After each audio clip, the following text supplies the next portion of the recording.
मेरा नाम नेहा है। मेरी शादी राघव से 1 साल पहले हुई थी। राघव और उनकी छोटी बहन रीमा बचपन से ही अनाथ हो गए थे। राघव ने ही अपनी बहन का पालन पोषण किया था। जब से हमारी शादी हुई है तब से मैंने रीमा की सारी जिम्मेवारी अपने सिर ले ली। रीमा की उम्र केवल 17 वर्ष ही थी। उसकी पढ़ाई लिखाई से लेकर सारी चीजों की जिम्मेवारी मैं बखूबी निभा रही थी। एक दिन मैं और राघव ऐसे ही बैठे बातें कर रहे थे। तभी राघव ने मुझसे कहा कि रीमा की पढ़ाई लिखाई कैसी चल रही है। मैंने कहा कि बिल्कुल अच्छी चल रही है और रीमा वैसे भी पढ़ाई में बहुत ही होशियार है।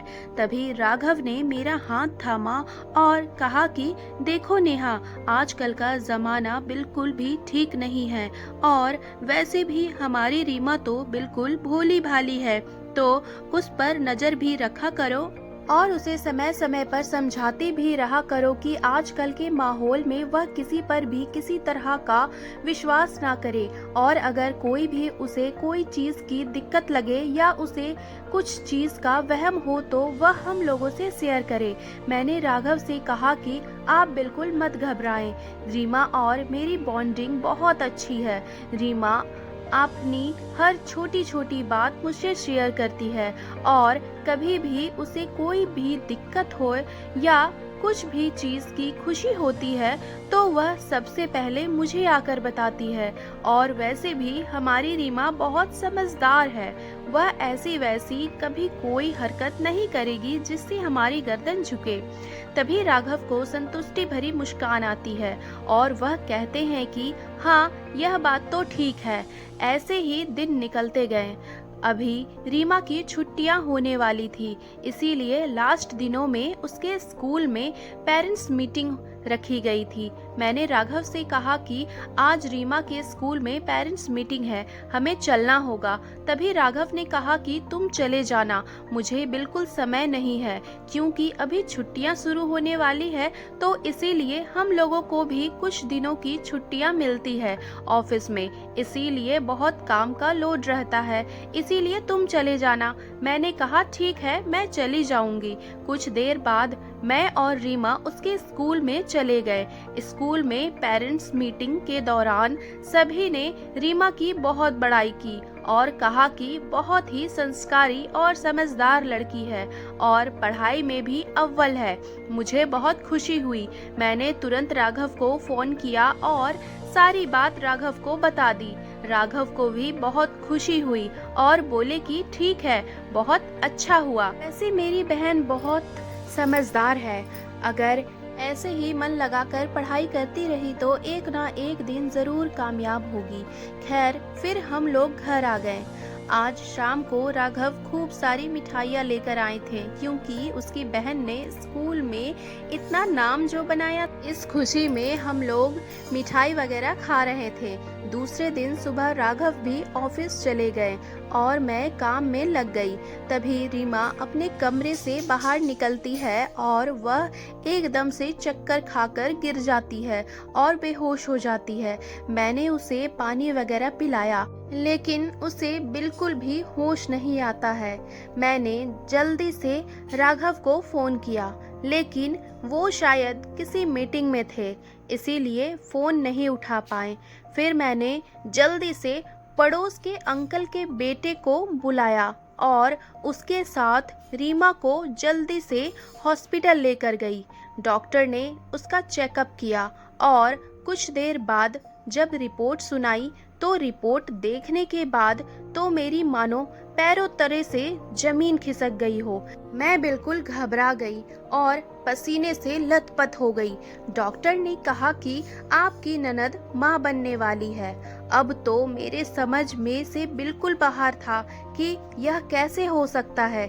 रीमा तो बहुत ही सीधी और सरल लड़की थी और हमेशा स्कूल से घर और घर से स्कूल ही जाती थी और जो भी बात होती थी मुझसे बताती थी और ना ही रीमा को कभी इस तरह की हरकतें करते हुए देखा था, तो फिर ऐसे कैसे हो गया? मुझे बिल्कुल भी समझ में नहीं आ रहा था कि आखिर यह सब कैसे हो रहा है। मैंने रीमा को बुलाया और कहा कि अगर कोई भी बात है तो प्लीज हमें बता दो।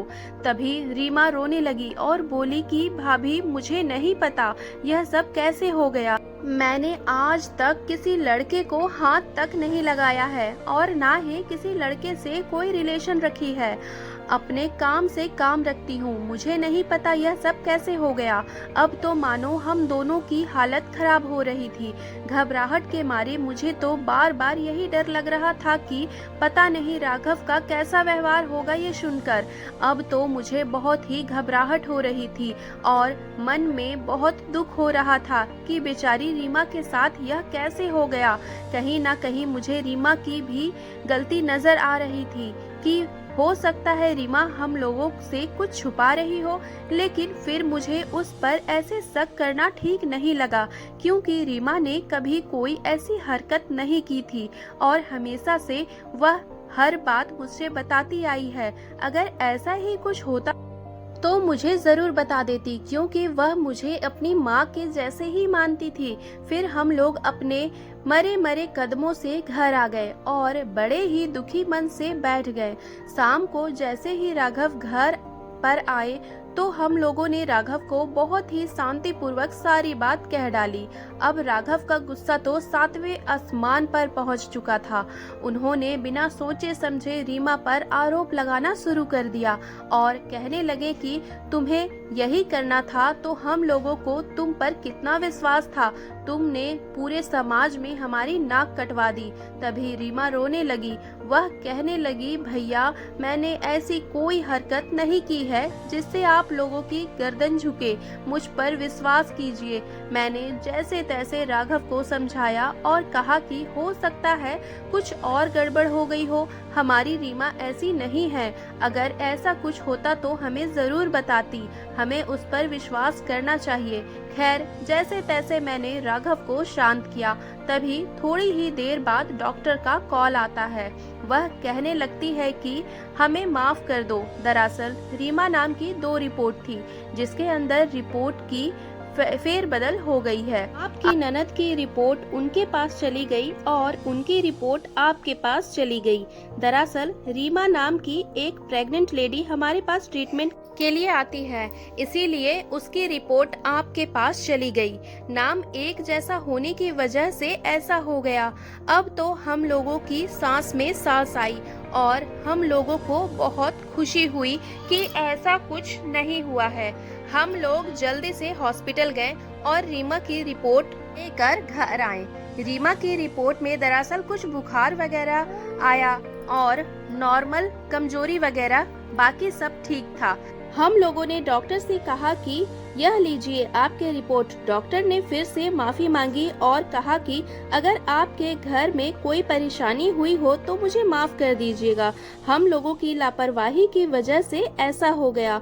अब हम लोगों वहां से घर आ गए और अब राघव की आंखों में शर्म थी, क्योंकि उन्होंने बिना सोचे समझे और बिना बात का पता लगाए रीमा पर इतना बड़ा आरोप जो लगा दिया था। मुझे तो रीमा पर विश्वास था कि वो ऐसा कभी नहीं कर सकती। हम लोगों ने रीमा से माफी मांगी। रीमा ने भी कहा कि नहीं, आप लोगों की इसमें क्या गलती है, अक्सर ऐसा हो जाता है कि रिपोर्ट्स बदल जाती है। हम लोगों ने हंसी खुशी रीमा को गले लगाया।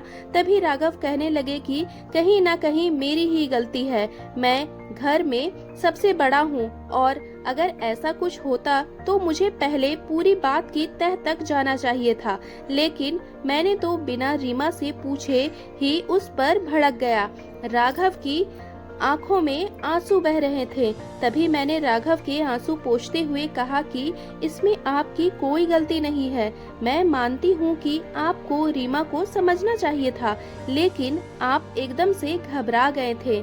खैर, मैंने राघव को समझाया और सब के लिए खाने की तैयारी में लग गई। सब लोगों ने हंसी खुशी खाना खाया और राघव ने भी रीमा से वादा किया कि वो आज के बाद बिना सोचे कुछ भी नहीं बोलेंगे और हमेशा उसकी बात को समझेंगे। अब मेरे चेहरे पर मुस्कान आ गई थी कि आखिर में सब कुछ सही हो गया और पूरे घर को अच्छे से संभालने में मैं कामयाब हो चुकी थी। तो दोस्तों, अगर आप राघव की जगह रहते तो आप क्या करते? जरूर कमेंट करके बताइएगा और अगर कहानी अच्छी लगी हो तो प्लीज एक लाइक जरूर कर दीजिएगा। चैनल पर न्यू है तो सब्सक्राइब कर लीजिए ताकि ऐसी अच्छी अच्छी कहानियां आप तक पहुंच सके। तो मिलती हूँ नई कहानी के साथ, तब तक के लिए बाय बाय।